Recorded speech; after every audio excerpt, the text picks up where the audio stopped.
Oy, kahibaw ba ka nga nung Food Panda karon no? Kisay nagtukod ni ini og unsa ni siya kadako nga kumpanya. So ang Food Panda food delivery company ni siya no. Kani siya nagsugod sa Singapore.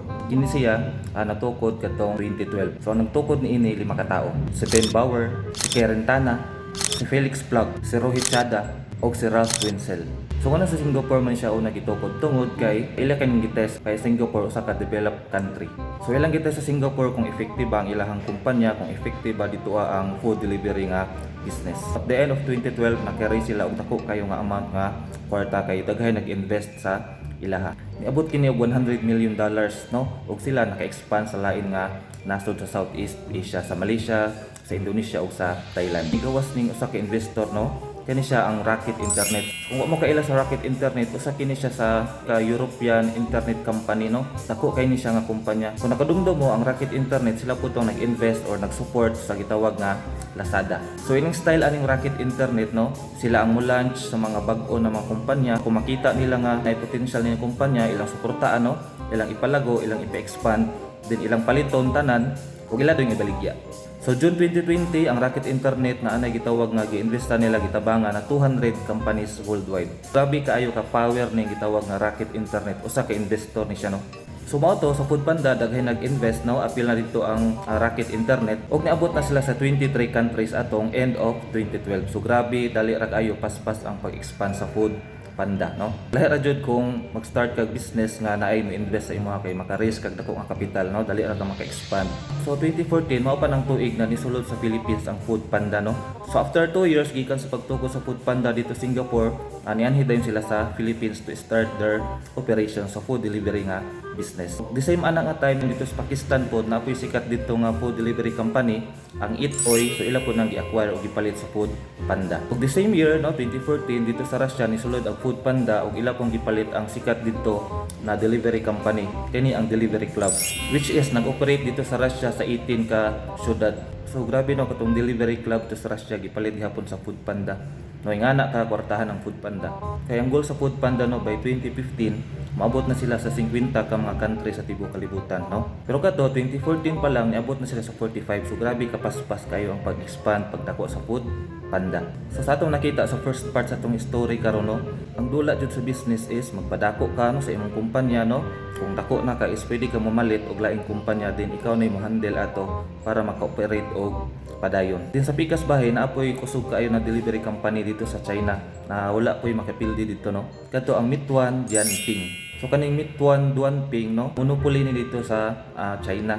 So mga customers dito no, sige pa-deliver og food, sige pog reklamo kay mahal kayo ilang rates, ilang delivery rates, pero wala sila ubuhat kay siya man usa ang company dito na kay business nga delivery. Pareha ra natin sa to ano sa Mindanao no o bisag asa sa Philippines. For example kanang electric operative no, tama na ta sa reklamo sa kadako sa bayron sa kuryente, pero at the end of the day yung bayad gihapon ta kay sila ra may nag-supply sa tuwa. Nga na kagahi ang monopoly. Itong 2015 ang Rocket Internet no gipatas-an nila ang pagpalit sa share sa Food Panda from 50% to 52%. So sila na yung naghawid karon sa Food Panda katong 2015. So after ato na napoy nigawas nga Delivery Hero. So kaning Delivery Hero mao pod ni siya ang isa sa pinakadako nga kumpanya investor sa kalibutan. Berlin based ni siya nga company kaning Delivery Hero. So ginabuhatan niya nagapalit og mga gagmay na mga delivery company, no? Food delivery company. Kini siya nagabi sa Europe, South America, ug Southeast Asia. Og present sa 40 countries sa tibuok kalibutan. So grabe po ni kagahi ning Delivery Hero. So ani na time 2015 grabe na kayo kagahi ning Food Panda no. Ang value sa Food Panda ani 2015 is $3 billion no. Then ang monthly delivery order sa Food Panda ani nga time sa 2016 na is grabe pud kayo kadaghan no. Per month ilang delivery order is 2 million ka order na siya. Grabe kadaghan kayo kusog kay Food Panda ani nga time. Pero wala ra na siya katunga sa Delivery Hero. Kay ang Delivery Hero no, katong giingon gaina is ilang monthly order sa food is niabot og 18 million per month. So grabe pud ni kagahi ning Delivery Hero. Layo ra pud kayo ang Food Panda. So kadto 2016 no, after 2016 nag-anam-anam na pug exit ang Food Panda sa uban nga lugar. So di ba kato kay ina ilang target is maabot og 50 countries. Niabot sila 45 pero ni-exit sila sa uban nga mga country katong 2016. Ni-exit sila dito sa Indonesia nga naman na may delivery company sa Indonesia nga gahi pug kaayo no. Mismo ang Grab Food wala ka agbat ato dito sa Indonesia. So kani nga delivery company dito sa Indonesia is gitawag na Gojek. Number 1 sa Indonesia way makapildi. So nihawa dito pod ang Foodpanda. Masagdan nila tong Gojek dito sa Indonesia, padayon silang business sa food delivery. Ang Foodpanda ni exit po dito sa Vietnam o sa Russia. So ila tong gibaligya tong giingon ako kay ina nga delivery club. Ilang baligya atong delivery club is $100 million.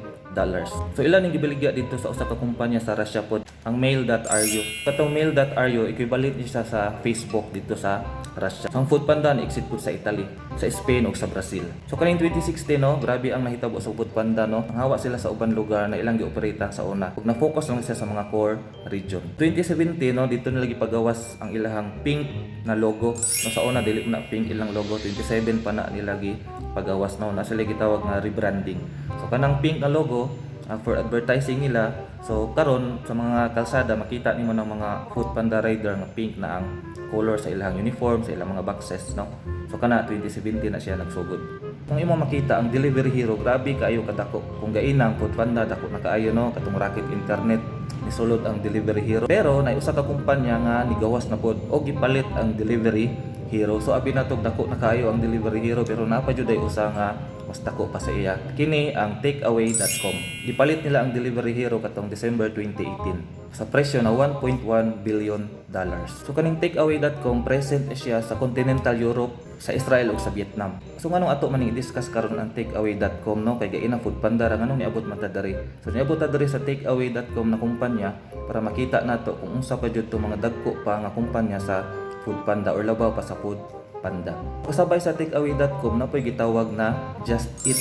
So kaning Just Eat kumpanya dako pud kayo ni sila. Din sila nag-merge sila no, nag-uban sila. Karon ang tawag na sa ila is Just Eat Takeaway. So kaning Just Eat Takeaway no, combination ni siya sa duha ka kumpanya, takeaway.com o Just Eat, in which grabe kadako nga kumpanya karong panahon na. Og sila nagplano no, ilang gitanaw-tanaw ba nga gusto sila mosulod sa US no. Kay dako kayong market ang US pero wa jud sila kasulod sa sugod kay di man sila familiar dito at kadito sa US na upat ka grabe ka dominante na mga kumpanya in terms sa food delivery. So katong nga mga kumpanya sa US nga grabe kadagko kayo is number 1 DoorDash, next Uber Eats, Grubhub, then ikaupat Postmates. So ang Uber Eats o Grubhub na plano na mag-combine no, pero wala to na dayon nga deal. So mo to gitan-aw nga dako nga opportunity sa Just Eat Takeaway nga paliton ang Grubhub. Mo to nakasulod din sila sa US after nila pagpalit sa Grubhub. Ang ilang palit ato is $7.3 billion. Grabe ka dako. So karon ang tag-iya na sa Grubhub is ang Just Eat Takeaway. That is why nakasulod na sa US ang Just Eat Takeaway.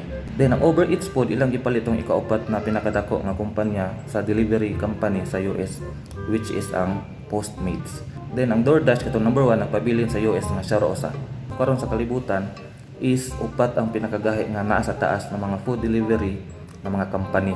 DoorDash, Just Eat Takeaway, Uber Eats, o katong sa China na atong gi-discuss gaina. Ang Meituan, Dianping. So karon ang Foodpanda is buhi pa gihapon no, nag-operate gihapon sila sa pila ng mga country sa kalibutan. Naghapon sila sa Asia o sa Eastern Europe, particularly sa Bangladesh, sa Bulgaria, Cambodia, Hong Kong, Laos, Myanmar, Malaysia, Pakistan, Philippines, Romania, Singapore, ug Taiwan. So yung anak kadako ang Foodpanda no, pero sa atong nakita sa atong story is daghan pa gihapoy mas dako sa iyaha.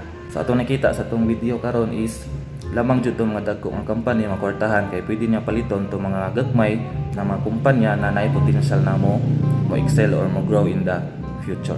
Unta na may nalor sa atong video karon na about Foodpanda ug unsa ni siya ka dako. Sige, mara to kay maniudto pa ko. Bye. Follow for more.